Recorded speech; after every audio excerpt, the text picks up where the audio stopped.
எண் தொடரில் தவறாக இடம்பெற்றுள்ள எண்ணை கண்டுபிடிக்க. 4, 6, 12, 28, 84, 246. இப்போ இந்த அமைப்பு கண்டுபிடிக்கலாம். முதல் எண்ணிலிருந்து இரண்டாவது எண் எப்படி உருவாகுதுன்னு பாருங்க.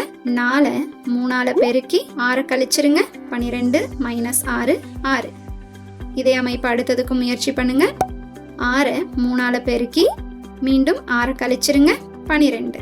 அதே போல இந்த 12ஓட 3 பெருக்கி மீண்டும் 6 கழிச்சிருங்க. 30.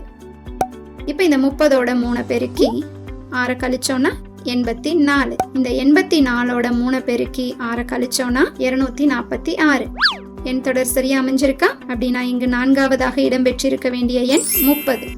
அங்கு தவறாக இடம்பெற்றுள்ள எண் 28. எனவே இத்தொடரில் தவறாக இடம்பெற்றுள்ள எண் 28.